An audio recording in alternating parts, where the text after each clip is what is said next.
What's up? How's it going? Thad Brown here with you on the Endgame here on Rochester First. The kids all call it Rock One. It is Monday, September the 15th. And, well, we are blue and purple lights today in honor of Josh Allen's nose, which was the big Josh Allen story of the Bills' 30-10 thrashing of the Jets. Over the weekend, it was a game where Buffalo did almost everything right, top to bottom. We'll get into a lot of it today. We'll talk about, hey, do the Bills have a decision to make at kicker, and what might that decision be? We'll talk about that for sure. Plus, the rest of the NFL, certainly of note to Bills fans for a couple teams that they generally like to loathe. We'll give an update on where we think the Dolphins and Chiefs are coming into this week. But let's start with the Bills, of course, taking on the Jets and getting to 2-0 in a game that I think a lot of us thought might have been tricky, might have been a bit of an issue, and turned out to be very much not an issue. The Bills handling things, pretty easily, 30-10. The one thing that I've been thinking about a lot the last 24 hours or so and watching some of the film too was how, I don't want to say close, but how easily that game could have gone a few different ways. And how much it shows how good this Bills team has become. And I don't mean become like in the last 2 weeks, or this is something that's been built up for a long time that Sean McDermott has instilled in this team. It's the culture. It's how this team operates. But how good this Bills team is when it comes to finding a way to make the big play or to win the big play, I think is the better way to put it. You think about the first half of that game when it was still in doubt, because once that game got to halftime, it was all over. The Jets were not coming back with the type of offense and the personnel they have right now. But in that first half, when the game was still in doubt, first drive of the game, Matt Milano, little run blitz, gets a loss of 3 on second down. Already the Bills have won a big play.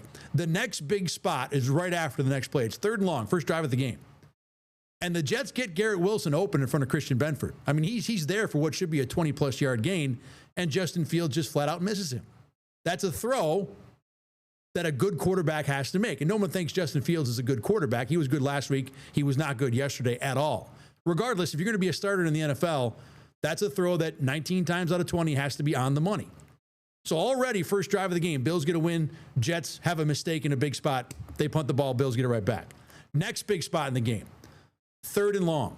Right off the bat, Jets get the Bills right into 3rd and 7. Josh Allen finds a lane and scrambles for 40 yards. 2 things happen on that play that allows the Allen scramble to happen. Number one, the Jets play a lot of man defense, and coming into this game, if you know how Josh Allen operates and how he reacts to man defense, what happens in man defense is that defensive backs will often have their back turned to the quarterback. So with Josh Allen, this is an incredible weapon to have at his disposal, because when he takes off and runs, if he can get through the defensive line, everybody in coverage ain't looking at him. So it becomes Ali Oxenfree for number 17.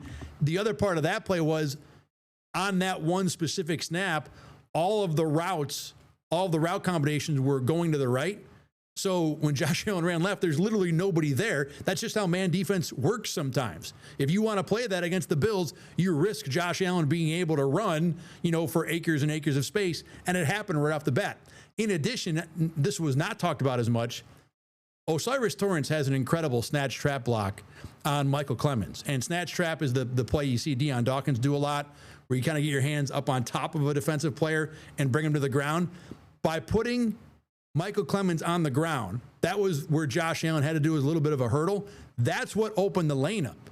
If Osiris Torrance is just blocking Michael Clemens in a more traditional fashion, well, then the lane probably isn't there, or at least it's a heck of a lot smaller, and who knows if Josh Allen gets out. But again, back to the original point. Big spot. Bills offensive line, one of the linemen makes a great play. Josh Allen cashes that great play in with a big chunk. All right, we continue on that drive. Jets actually force a 4th down. Bills convert that. Then it's 3rd and 19. The Jets have won the drive, right? They've made the plays you need to make to win the drive, but they do something stupid. Roughing the passer, give the Bills a free set of downs, and the Bills, being the Bills, cash that thing right in. 3 run plays. Watching the film today, I thought Joe Brady had a nice run game adjustment there to throw something different at the Jets. Got the ball down to the goal line. James Cook did the rest. Again, big play after big play, big spot after big spot. It's always the Bills. They weren't done, right? After they scored the touchdown, next play, force a fumble. And right away, it's 10-0. All right? Right after that, Jets get the ball, move it a little bit, Christian Brentford, corner blitz, 10-yard loss. Bang. I mean, right away again, another big spot. You put the Jets in 2nd and 20, and Justin Fields just does not have the wherewithal, the ability, and or the supporting cast to be able to solve that most situations. So 2nd and 20, that's done. Next big spot, it's 3rd and 7. And this is something that I looked at that kind of blew me away. In the first half yesterday, just the first half, the Jets had the Bills in 3rd and long 8 separate times in that first half. And they even had a different third down, a 3rd and 2, where they got to stop, put the Bills in 4th and 1, which the Bills then converted on the Ray Davis, run on that first drive of the game. So again, down to down, the Jets were causing the Bills some problems. Even offensively, like I said, the third drive, they go run for 10, throw for 18. They were right in Bills territory, in 2 snaps. But the point is that every single time the Bills were in a big spot in that game, they won. Either they made the play or they were competent enough, professional enough to not do the stupid thing. So again, you get the Jets get the Bills in 3rd and 7. Josh Allen comes out of the game because his nose is bleeding. Mitch Trubisky comes in, makes another play against one of the Jets' best players in Sauce Gardner. I mean, Mitch Trubisky against Sauce Gardner. If I just said to you on Thursday, it's going to be 3rd and 7, Mitch Trubisky's throwing to Sauce Gardner, what do you think is going to happen? You would think pick 6 before you'd think first down, especially a 30-yard first down. But again, in a big spot, it was the Bills player who won the down. They weren't even done. So it's 13-0. Next drive, first play, Trey White blitzes, 5-yard loss. And then James Cook, the 44-yard touchdown run. Not exactly a big spot. It wasn't like it was 3rd and long. But regardless, the game-changing plays all went the Bills' way. And that's a credit to the Bills, a credit to Sean McDermott. Especially on the road. The environment at least began hostile. I'm assuming the Jets and their fans were up after a pretty good, opening week performance. Sean McDermott said after the game, he expected the Jets to have some momentum. He thought they would be in good shape going into this one. But it didn't matter. Now look, those individual plays, that's the league, right? This is not an unusual game. This is not a weird situation where the Bills did something wild and crazy. This is how the league is. The league's about like 12 plays a game, and who makes them? What normally happens is that both sides make like 5 or 6 or 7, and get the game stays close, and you got to make one at the end. In this game, the Bills made them all, and that was the game. That was the game. There was no need for Buffalo to win all. There was 120 snaps in the game. You didn't have to win them all. You didn't have to win all 120 snaps. The Jets won a chunk. If you just wanted to count like plays won, I bet the Jets won 40 or 50 of them. I have to look at success rate. They actually have a stat to quantify that. I could look that up if I wanted to. Regardless, the ones that all mattered, the Bills won. The individual plays that determined how that first half at least was going, or how all the drives in the first half were going, were all won by the Bills. And that, again, that's about coaching. That's also about top to bottom roster ability, confidence in the system. How many of those plays were won? I mean, Mitch Trubisky's been in that offense for a while, right? If he was a backup quarterback that had just shown up this April, it's probably less likely to happen. But Trubisky's been there for a few years, knows the offense, knows what's to be expected. Josh Palmer's new, so give him credit for, finding a newer receiver. But there's a guy that's comfortable in the system, comfortable in, more important, the culture. And it's the kind of thing that becomes an incubator, because it wasn't just the guys who have been there for years who've made the plays. You saw Josh Palmer being the receiver on that one. But again, the big defensive plays, Christian Benford, Trey White, Matt Milano. Guys who have years, plural, of experience in this system, who know what's expected, where they're supposed to be.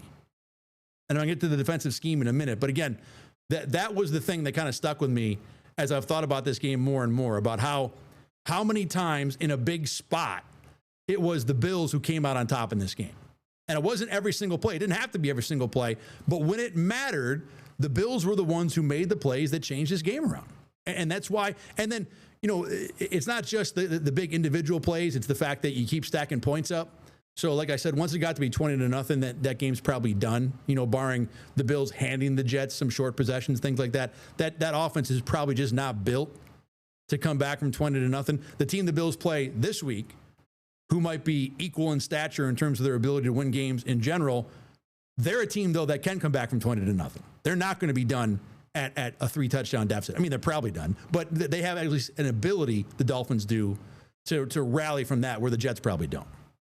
Now, like I said, it was individual big plays, right, that kind of turned this game for Buffalo. And that, to me, was a part of why I loved the defensive scheme that Bobby Babich dreamed up for this game. Because you come into this after the Bills got gashed in the run game by an offense that, at least on paper, looks similar in the Ravens. Certainly, they're not really actually that similar. They just both have, the Jets and the Ravens, quarterbacks who can run, running backs who we think are above average. The ones the Ravens have prove it week after week after week. The Jets still have to kind of prove they can ever do it on a regular basis. Regardless, it was a similar scheme. And the Bills seemed vulnerable, and seemed even further vulnerable because Ed Oliver wasn't going to play. Not that Ed Oliver is an, absolute ace run defender. He's a little better of a pass rusher than he is against the run, but he's really good against both. And not a guy you want to be without. I don't care what kind of offense you're going to face. So when you come into this game already kind of feeling like you're playing from behind a little bit as a defensive coordinator, how do you draw something up? Well, you make use of what you got. And what the Bills have, or what they made use of, is an attacking philosophy. Corners who they trust to tackle. You have to be able to tackle if you're going to play corner on this defense. And what they do a lot is to go after teams that are run first with quarterbacks that you don't have to respect as much. And that's what the Bills did. Like I said, first possession of the game, second play, Matt Milano shooting a gap. That's not necessarily great defensive line play. That's a call. That's a run blitz. And, now the defensive line has to play it differently to make it work. And I think both Deion Walker and Daquan Jones, were the tackles on that play, did a good job opening the gap for Matt Milano. But it's different than just standard defensive tackle work. Regardless, it was a great call. You took a potential 3rd and 5 and turned it into 3rd and 11. And then you forced the quarterback to make a mistake, or at least you put enough pressure on the quarterback that you got a mistake out of him after that. And then the Bills spent, most of the rest of the first half blitzing corners off the edge. The Christian Benford play, both corners are coming in, both Benford and Trey White. Then Trey White gets one later on. The idea that Bobby Babich took what looked like a weakness for the Bills and turned it into a colossal success. I mean, you see the numbers right there. 13 carries, 30 yards for Jets rushes that weren't by the quarterback. And most of the quarterback rushes were scrambles. That's incredible work for this defense. This is one of the better run defense games they had. And again, it helped. They're up 20-0, but the defense is doing their part. And when you think about run defense, and this has been an issue for the Bills going back a few years now for a number of reasons. When you think about good run defense, though, and I'm going to assume that most of y'all out there are like me, when you think good run defense, you usually picture a team handing the ball off and running to a brick wall over and over and over. Like Roadrunner and Wile E. Coyote. Roadrunner, draws that picture of the long road on the mountainside, and Wile E. Coyote just smacks right into the thing. I know that might be an old reference for some of y'all out there. Go look it up on YouTube. You'll understand. But if, the idea that a good run defense is this just impenetrable force that you just over and over and over bang your head against until the game ends, it doesn't have to be that way. And the Bills proved that on Sunday. The Bills gave up a couple runs, especially early in that game. Like I said, the Jets had the one drive where they were moving the ball a little bit. But what the Bills did is they said, look, you might have success 3 or 4 out of 5 times, but that other one's going to be a loss of 5. And we're just going to end your drive there. And the Bills did it over and over and over in the first half. And it's not something they haven't done before.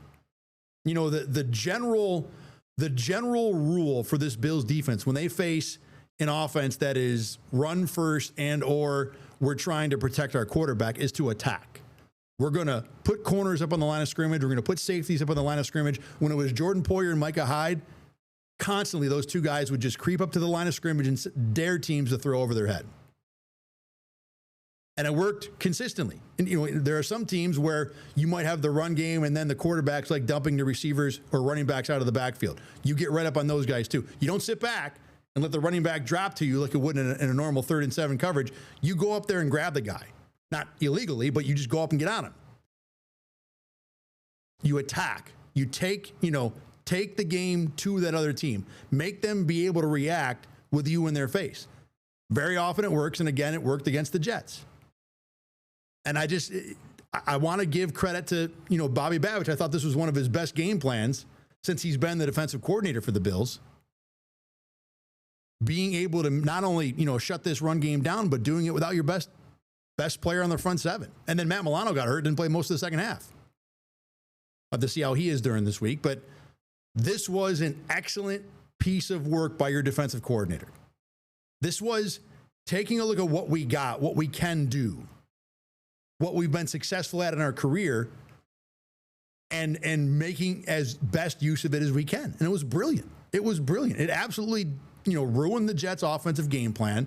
Again, it helps you get the offense scoring a bunch of points, but it didn't matter. The defense won this game, won their half of the game, not by just over and over winning every play, but just making a few big plays. Just, we're going to hit you in a spot that you can't recover from at some point. And then when that happens, we've got you. And that's what the Bills did. And it wasn't, ridiculous out of the box thinking.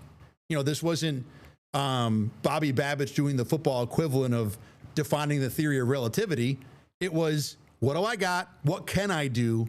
What are my strengths? I'm going to lean on those. And it worked.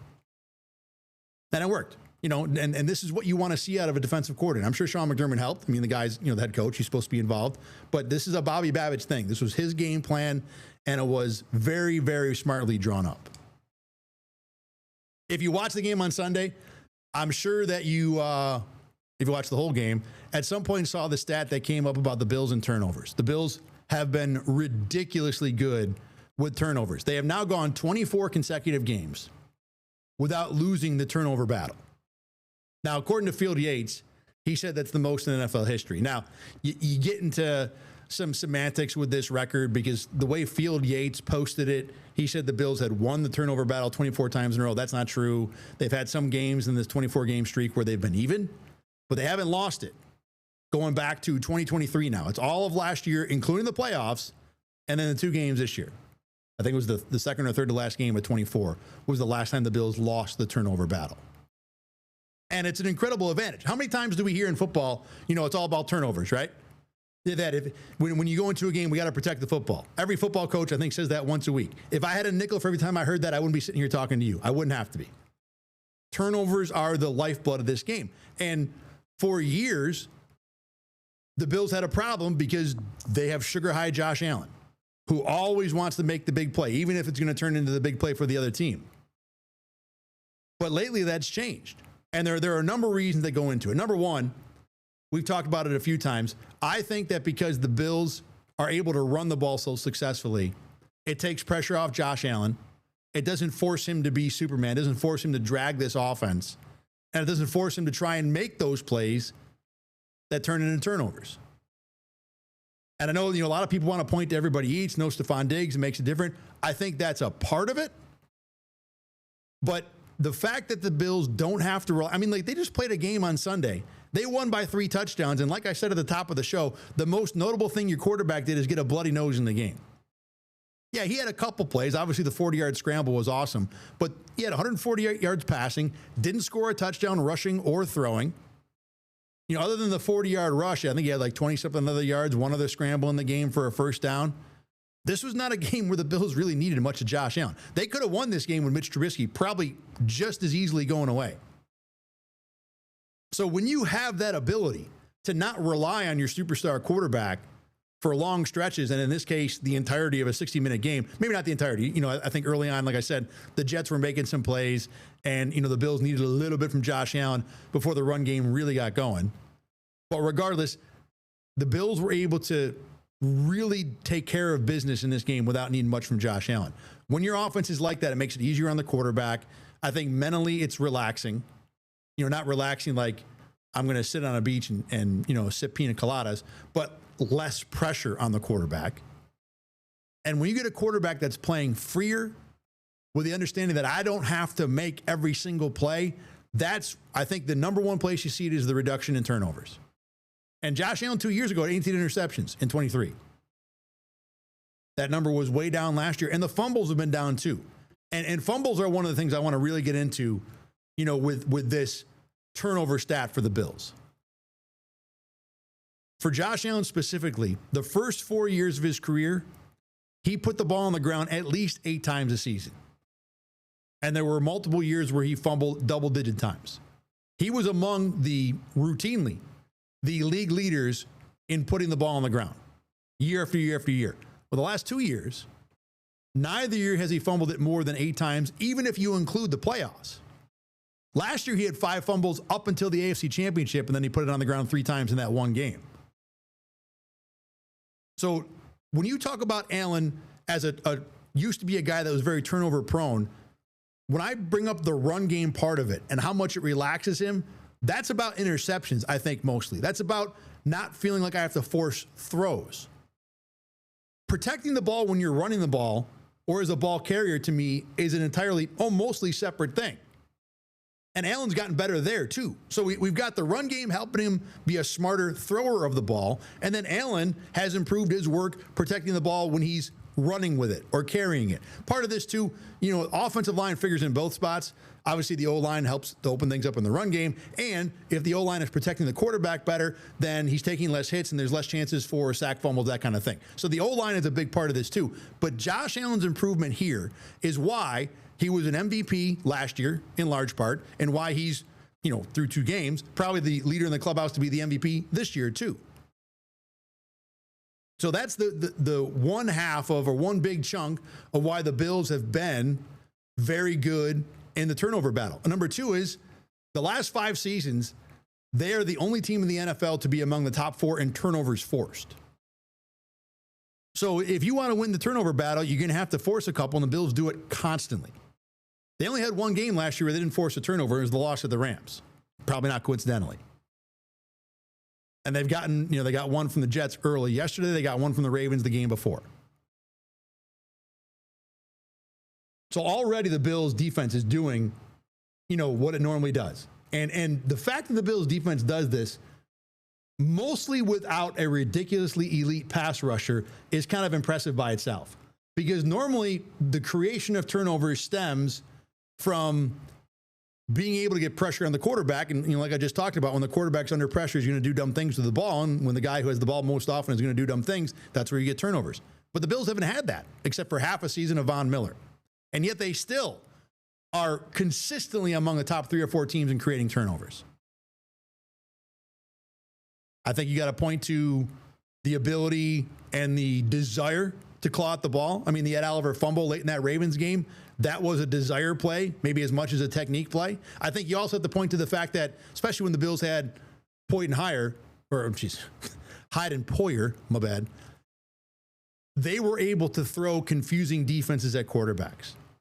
They were able to make quarterbacks think twice and think incorrectly, and I think that makes a big difference too. But those guys are gone, and the Bills are still forcing turnovers at a high rate. So we'll go back to coaching. Sean McDermott, Bobby Babbage. They're clearly doing something right, because the Bills, at least through last year, have consistently been among the top teams in forcing turnovers, and they've gotten 1 in each of the first 2 games so far. Both turnovers in these 2 games have been hugely game-changing. Now, the third part of this, as you might imagine, is a good chunk of luck. The Bills have recovered their last 10 fumbles, which is almost but not quite saying I'm going to flip a coin 10 times and it's going to come up heads all 10 times. For the most part, recovering a fumble is viewed as totally luck. And in this world of everything in every sport, especially football, has an analytical tie to it, for all the analytic people to kind of throw their arms up and say, meh, this is just luck, we have no explanation for it, we'll tell you something about how lucky recovering fumbles is. So for the Bills to have kept their last 10 fumbles, including all 3 that Josh Allen put in the ground in that AFC Championship last year, is something that probably will not continue forever. I mean, last year they kept 10 of their 12 fumbles.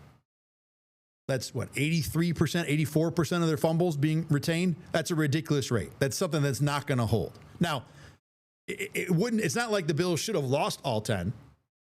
Usually retaining fumbles is about a 55%.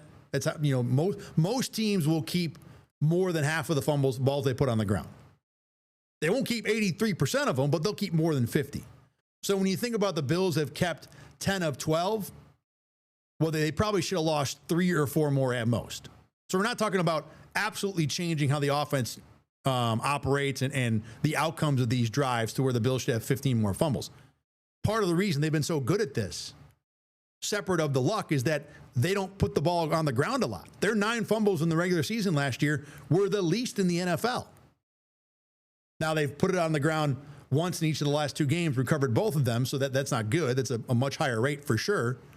But at least last year, one of the reasons why the Bills were so good at protecting the ball is because they protected the ball with the least fumbles, least times putting the ball on the ground. Not fumbles lost, but fumbles just that occurred. And the quarterback is usually a big part of that. Most teams, the quarterback is the person who fumbles the ball the most because, again, they handle the ball the most. So, yeah, there's a nice chunk of luck that has gone with the Bills and this streak.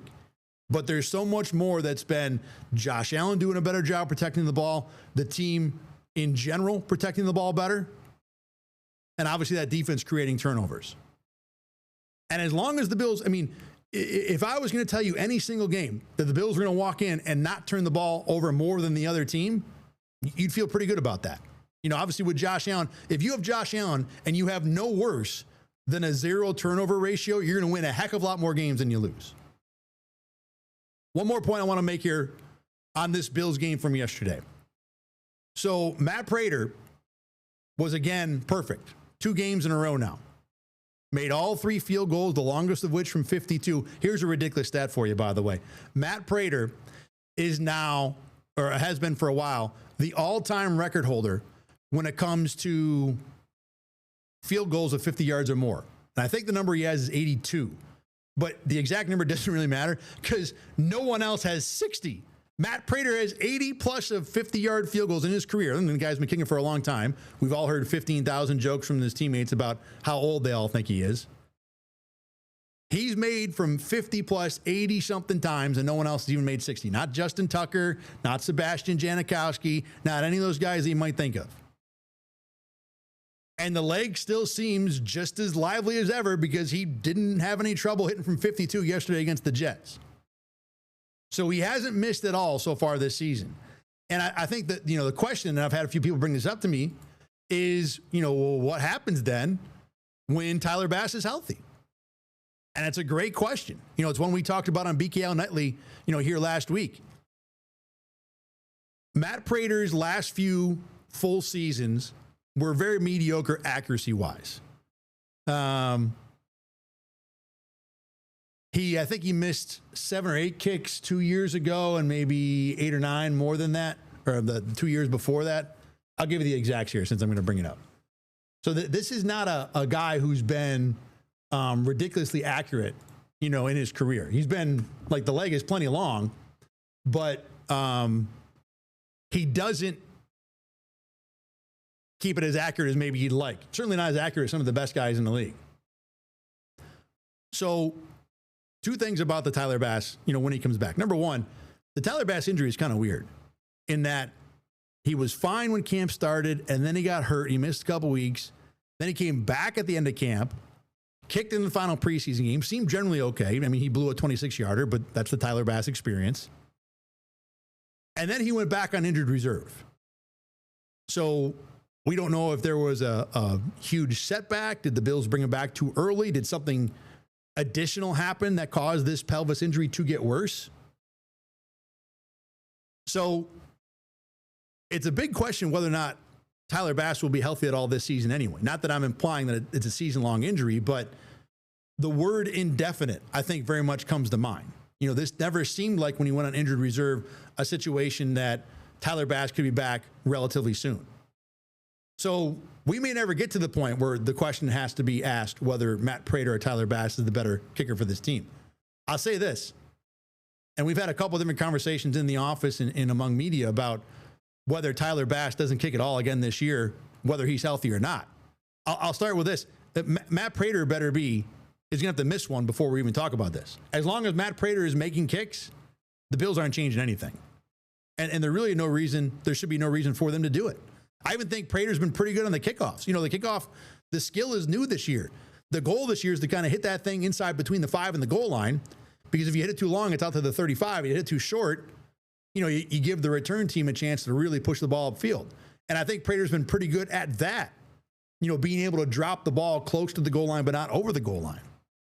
So until Matt Prater does something that makes you think he might have a problem, there's no discussion. Matt Prater is the kicker, and it's not Tyler Bass. And then even when Prater, at some point he's going to miss a kick this year, right? He's not going to go, not going to make 100% of field goals and PATs all year. He's never been that guy. Like I said, his accuracy numbers are not that high. But until that happens, there's no discussion. And even when it does, so far, Matt Prater has been far more reliable than Tyler Bass. Now, look, Tyler Bass has had 2 good games in a row. Tyler Bass has hit game winners. Not a ton, because the Bills are generally up by 30. They don't need a game-winning kick at the end of the game.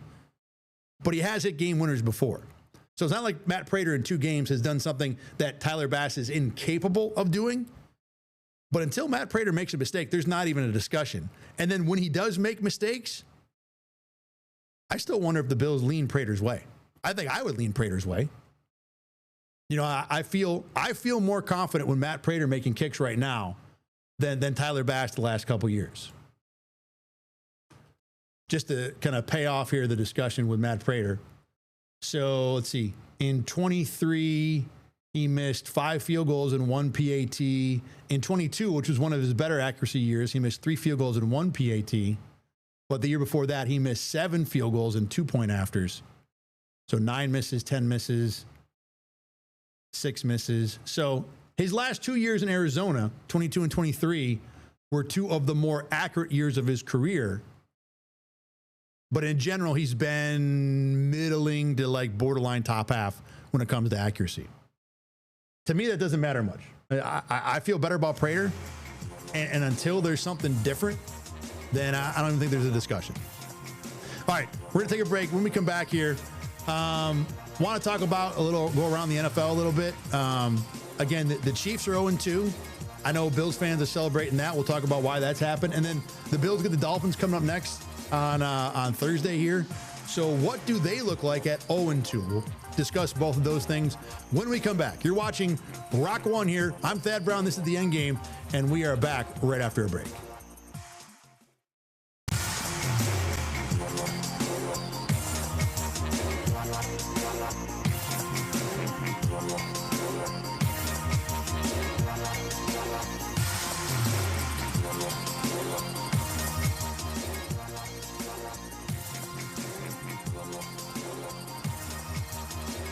How's it going? Thad Brown back with you here on the Endgame.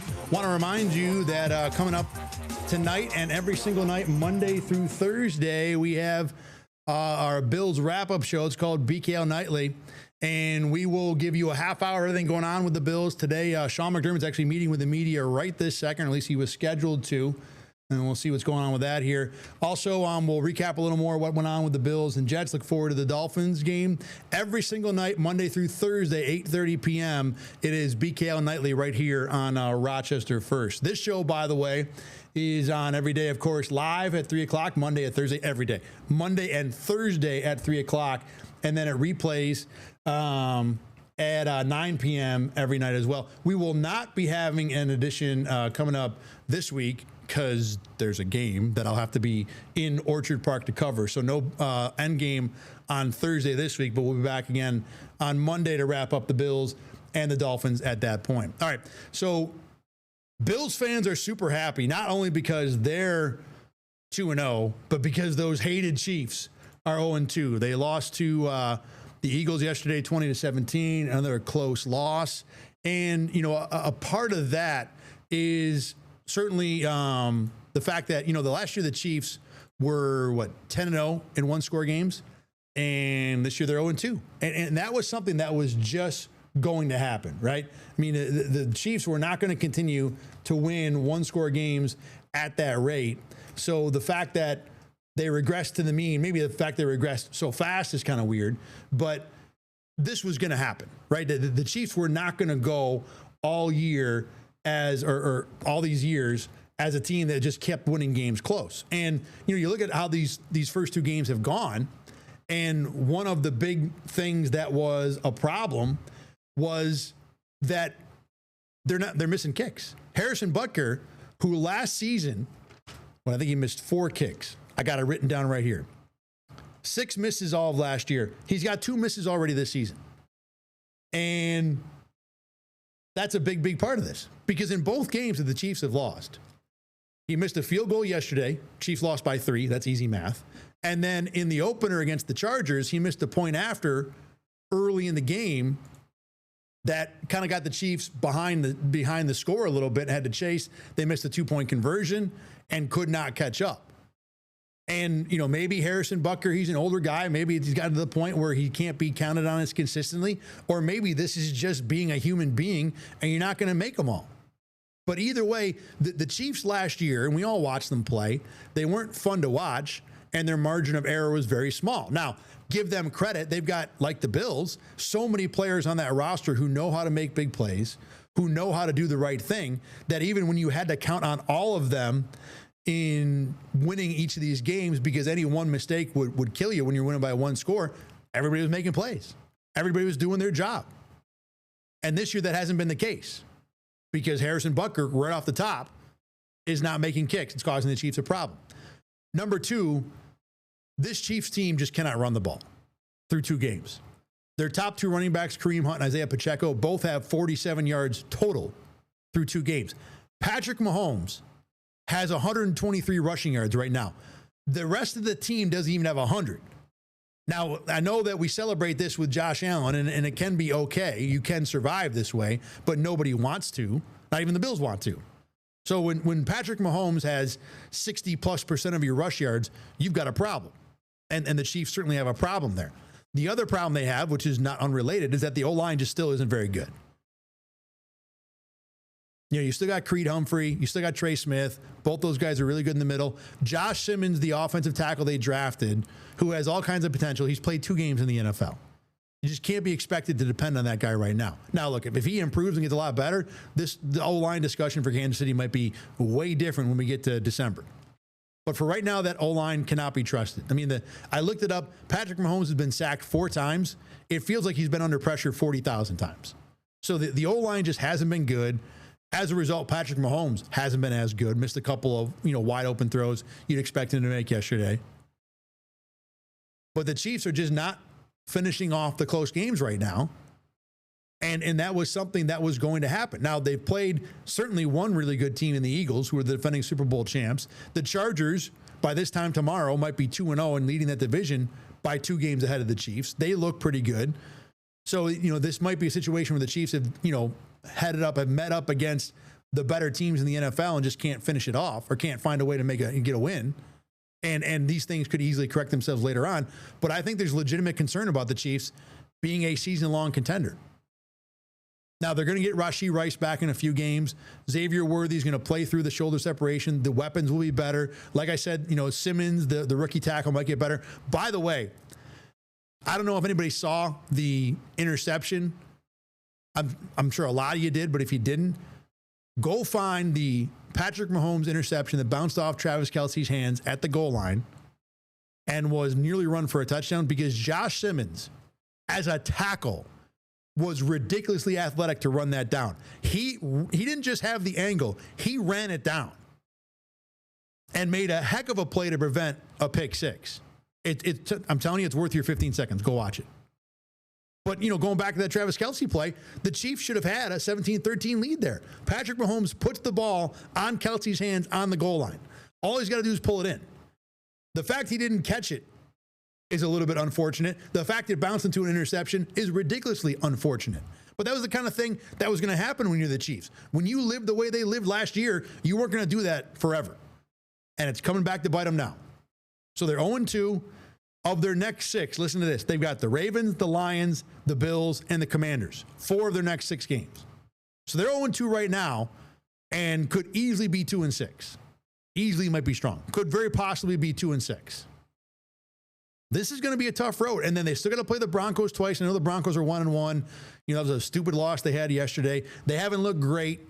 Their ridiculous defense has given up much more points than I think most of us expected. So, jury's still a little bit out on Denver. Chargers might be 2-0 after tonight. They look really good. I don't know about the Raiders. Here's the thing, though. When you talk about the Chiefs' future, two things pop in my head about wanting to pour dirt on the Chiefs. and doing that too prematurely, because we did that a few times with Tom Brady, and Tom Brady ended up getting the last laugh most of the time. Number one, if the Raiders win tonight, and give the Raiders credit for being 2-0, and if they win that game against the Chargers, it's a really solid win. I like Geno Smith. I like Chip Kelly as their coordinator. Ashton Genty's a fun rookie running back. Brock Bowers is nasty. They got some players. This is not a terrible team. Pete Carroll knows what he's doing. But if it's the Raiders that are 2-0 after playing the Chargers tonight at Monday night, and you look at that division tomorrow and you see the Chiefs at 0-2, but they're one game back of Denver and they're one game back of the Chargers, the thought's going to be they're going to find a way because they're the Chiefs. All right, but that's a certain scenario has to play out for that to even happen. Bigger picture, as much as I want to look at the Chiefs and really talk about making the playoffs for Kansas City seems like a tough chore, the rate of teams who make the playoffs after starting 0-2 is darn near 1 out of 10. So I don't care who you are, if you're 0-2, the likelihood of making the playoffs becomes significantly smaller. And we already talked about the Chiefs' schedule. But if there's any team that would figure this out, it is the Kansas City Chiefs. And wouldn't this be the year that the Bills go out and get a 1 seed, right? And one of the benefits of the 1 seed isn't just the fact you get a bye, but it's that your divisional home game should be against somebody who's kind of a middling playoff team. I mean, the Chiefs last year played the Texans in round 2. A Texans team that had virtually no one who could block on offense. And that was the round 2 opponent. Wouldn't this be the year that when the Bills get the 1 seed and expect to get that red carpet ride, through round 2, yeah, it's a playoff team and a division winner, but they're not in our class. This is a game we should be able to handle. Wouldn't that be the year that the Chiefs slide into the playoffs as like a 6 seed wild card and then do Chief things in round 1 and pick off, I don't know, who would it be? The Chargers in game 1, and now your Bills 1 seed, your reward for being the 1 seed is game 1 is against Kansas City.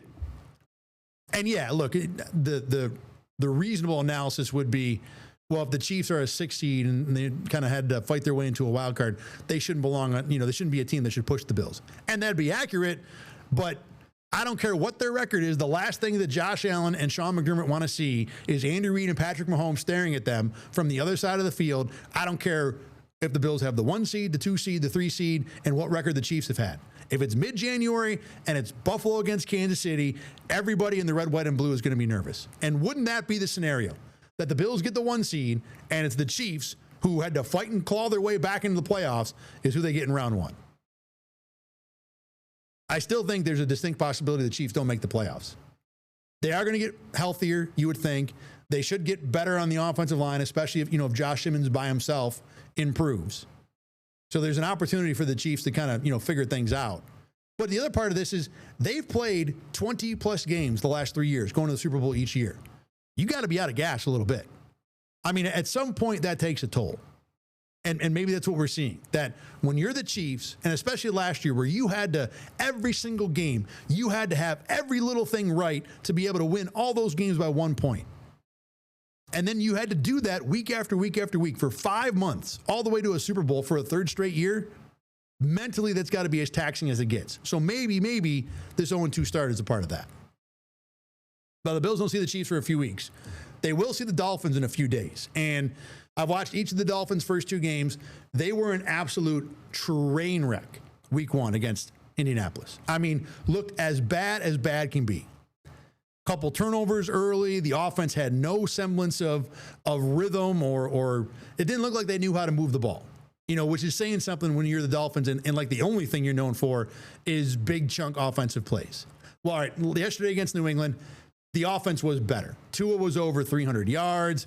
Tyreek Hill was over 100 yards. He hadn't had a 30-yard catch since the first game of last season. He had a big catch in this game. It was an underthrown ball, but it's your classic, you underthrow a receiver, he adjusts, the defensive back's not looking, you make a play. So the offense was certainly improved, but they still lost the game to New England. And yeah, New England might be better, and we all like Mike Vrabel, and Drake May, has certainly impressive stretches as a quarterback. He was good and bad in this game. I wasn't overly impressed. A few good things. But that was only the second game that Drake May has ever won in his career. So no matter what you think of Drake May, it's not like this guy knows how to make winning plays over and over and over. And the thing that stood out for me with the Dolphins in this loss to New England yesterday, if you didn't see it, a weird fourth quarter in that midway through with the Dolphins trailing by 3, they ran a punt back for a touchdown to go up 4.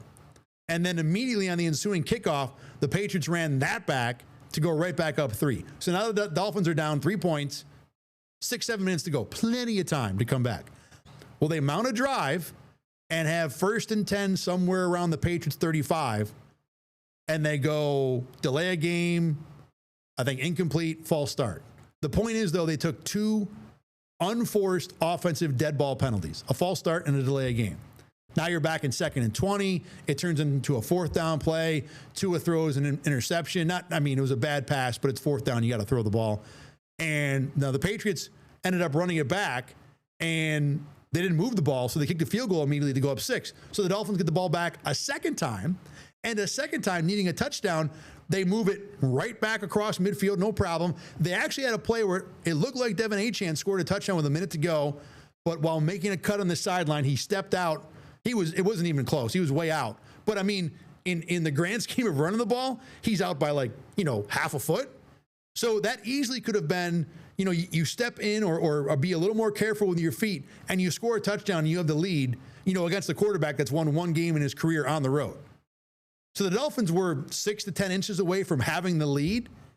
But either way, they again have a 1st down at the Patriots 35. And what do? Penalty, and it's 1st and 20. And this is what the Dolphins' problem, in my opinion, has been the last couple of years. Not too dissimilar from the Jets, in that when it's a big spot, they're going to make a mistake. And what the Bills have done defensively against Miami has been, we're just going to sit back here. We're going to make sure you can't throw it 50 yards over our head, because we know if we make you go 12 plays to score a touchdown, at some point you're going to, step on the rake and fall on your face. And that's what the Dolphins did against New England on both drives at the end of the game. At home, against a quarterback that doesn't know how to win, the Dolphins found a way to lose. So when I look at Miami, I think the offense will be better. I think they'll make some plays. You never know if the Bills force a bunch of turnovers early. It could look like the Colts game. If the Bills score a bunch of points, and the Dolphins' defense isn't great. They can rush the passer, but that's about it. Maybe the Bills put it away early, but I think the Dolphins hang around for a while, score some points. But when push comes to shove, when it matters, the Bills are going to make the play and the Dolphins aren't. So really the only question for me right now, when I look at this game, is I have 2 survivor pools going. Do I pick the Dolphins losing both or just one of them? And right now, I'm leaning towards both. Because when you look at what Miami is and what Buffalo is, short of a catastrophic injury, one way or another, the Bills are going to find a way to make a play and win that game, even if the Dolphins aren't quite the train wreck they were in week 1. All right, another quick break. When we come back, Rachel Liebert will join me. We're going to do You See This, talk about some of the cool things, weird things, wild things that happened over the weekend. Mine is an unbelievable gambling story. You got to stay tuned for that. You're watching Thad Brown and the Endgame right here on Rochester First.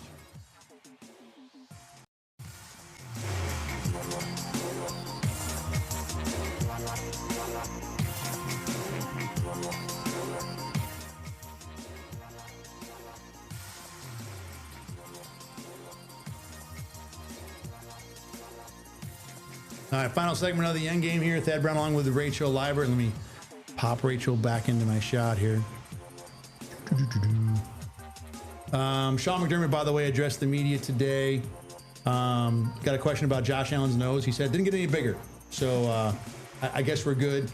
No confirmation it was broken, by the way. So that's where we're at with Sean McDermott. I mean, go to myself here. We'll get Rachel up in a minute.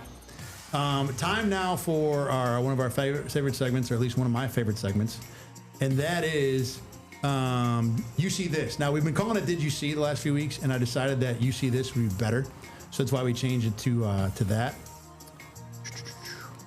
Here we go. So there's Rachel. So You See This, and this is what we do is every single week we talk about something that we saw over the weekend on Monday that just blew our minds, that we had to come in and talk about. Because this is what we do anyway. We come in on Monday and I'm like, Rach, you see this thing? And then you're like, you see this? Yeah. And this is what we do. We kill 15 minutes at work. So we might as well bring it here to the show. So, all right, Rachel, you have the honors this week with the first, you see this? Yeah, Thad, you see this. So Shedeur Sanders, well, Adam Schefter reported yesterday, mind you, the day that the Browns and the Ravens played for the first time this season, that Shedeur Sanders was supposed to be drafted by the Ravens at 141 overall, but he, I guess, told them he did not want to be taken to the Ravens because he did not want to be behind Lamar Jackson. And so the Ravens did not draft him. And then obviously he was taken by the Browns like 3 picks later.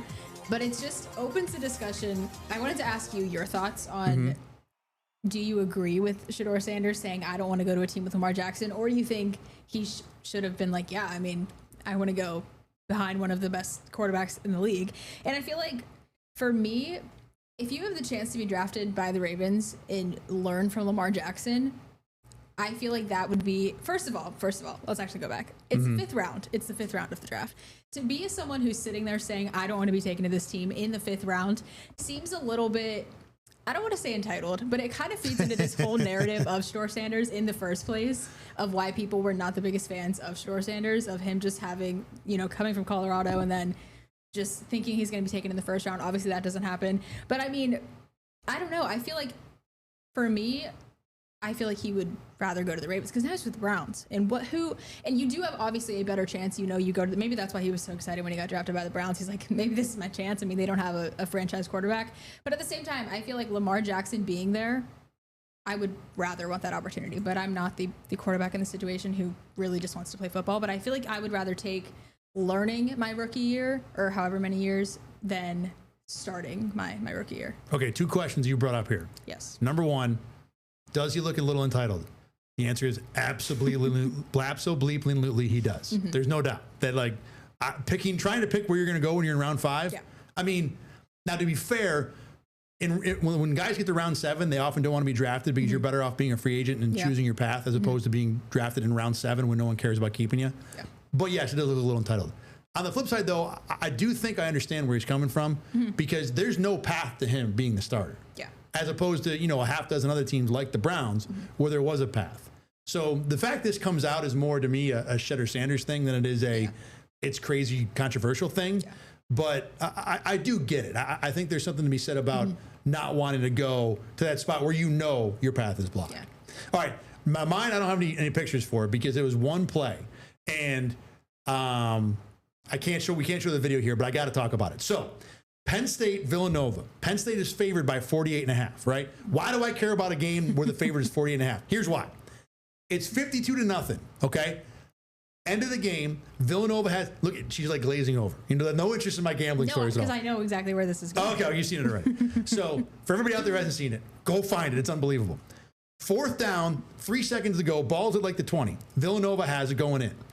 And the quarterback gets flushed out of the pocket. It looks like he has no chance to ever, succeed in anything. And considering the score is 52-0, I can only imagine the whole game looked like this, right?